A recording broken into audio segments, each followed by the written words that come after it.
What's up, everyone, and welcome to the Quarantine. Today, we're going to take a look at Hyperdevotion Noire, Goddess Blackheart, developed by Compile Hearts, published by Idea Factory, available on the PlayStation Vita. At the time of this video, I have about 13 hours or so logged into the game, and I more than likely will be playing more in the future. Hyperdevotion is an SRPG spin-off of the main series Hyperdimension, revolving around the goddess Blackheart Noire that governs over Lestation. Instead of being in game industry, this one takes place in a place called Game Market, with Lestation, Pleniptune, Lowy, and Leanbox as normal. Anyone who's watched more than one of my videos knows that I personally enjoy lewd games. I love me some Hyperdimension, and Noire is, of course, the best CPU, so I was super excited by this game. However, I usually don't care much for SRPGs a lot of the time, but if I am in the mood for one, I'll play the shit out of it, almost non-stop.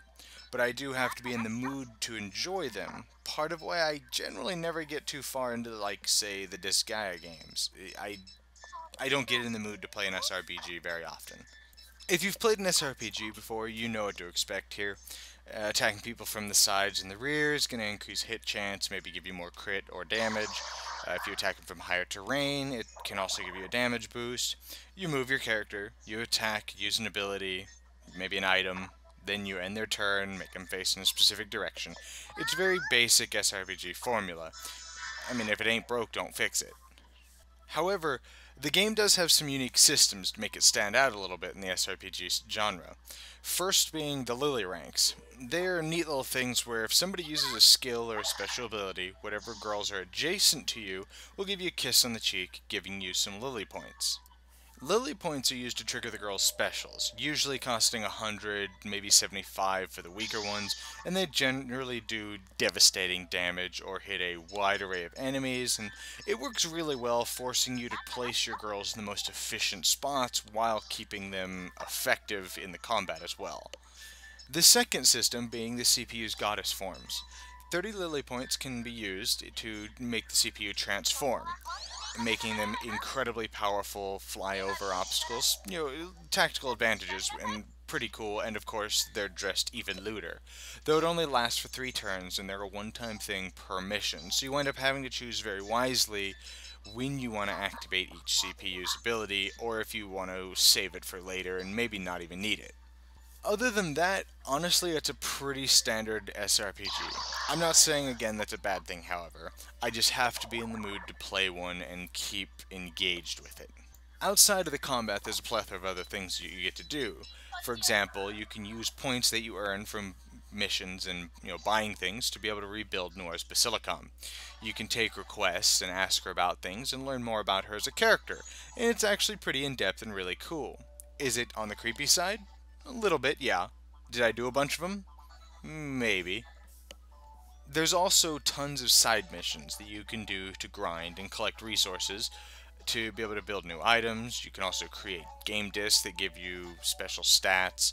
Plus, you can also talk to the random people around the city that are, of course, plays on other video game characters, video game companies, or pop culture references, and some of them can be really, really funny.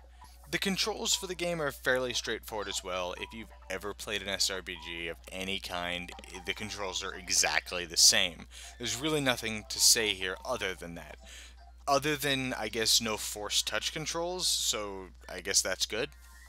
The visuals are really nice and fit the feel for the game very well. The overall game is very bright and colorful, of course, as one would expect from a Hyperdimension-esque game. At first, however, I thought the chibi look of all the girls would bother me. It really didn't, and oddly fit the entire feel and theme of the game just fine.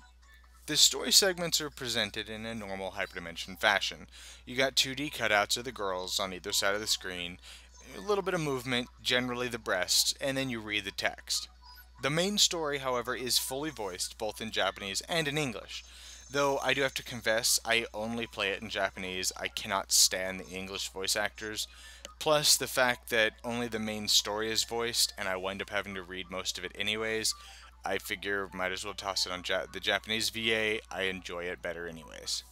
The audio is average hyperdimension style, an 8-bit-esque music reminiscent of old school games. It's pretty standard for this series, really, but I mean, I gotta admit, I love it, so. The story in Hyperdevotion starts off with the CPUs, of course, fighting like normal, trying to unify game market under one console. After a fight and the war coming out the victor, everybody retreats back to their appropriate basilicums to regroup, leaving accidentally Histoire, I'm pretty sure I mispronounced that, behind. Noire takes Histoire back to her basilicom for safekeeping, and then stumbles upon everybody's favorite piracy villain, R4. Though, for the life of me, I cannot remember what she's called offhand, and I can't be fucked to actually look it up. But it's the same exact person. R4 winds up overhearing Noire saying that she wishes there was a way to unite game market without violence, and she winds up telling Noire that she knows of a way, thus making Noire fall into a trap that basically depletes all the goddesses' shares that, of course, they need to give them their goddess powers. Being unable to transform and almost useless, you, Random Joe, stumbles upon Noire in distress, and knowing who she is, of course, oogles over her as any sane person would, and she gets a little bit of her power back, so she takes you on as her secretary so she can get a constant flow of shares. All of this isn't really spoilers, it all is given to you within the first less than 5 minutes of the game, but it's a cop-out story, but let's face it, most of why you play Hyperdimension is the tongue-in-cheek humor, the interaction with the girls, the lewd, and the video game industry and culture humor. All of that is here as normal, but the gameplay also is actually fairly solid. And they try to shoehorn in a non-canon story behind it, so I mean, you gotta appreciate that. I also feel like I have to add that I'm a little disappointed that Uni isn't in the game at all. For that matter, neither are any of the CPU's little sisters. And I mean, I'm only halfway through the game, so maybe later on down the road that'll change, but I find it odd that Uni, of all of them, isn't even in the game with Noire being the main character. Hell, even in Hyperdimension PP, the little sisters were in it. In closing, however, would I recommend Hyperdevotion Noire, Goddess Blackheart? Well, if you like SRPGs, or you like the lewd and the humor of the Hyperdimension games, then yeah, sure, I can't recommend this game enough. It's enjoyable, and, of course, I only play it for the story, I swear. However, if you hate fun, girls of questionable age dressed in almost nothing, talking about lewd things sometimes, hate pantsuit shots, and breast groping by other girls of questionable ages, then you may have to ruin everybody else's fun and boycott games, or, just don't play it. I'm going to take this time real quick for a channel update. I'm picking up Tokiden Kiwami here in a couple days.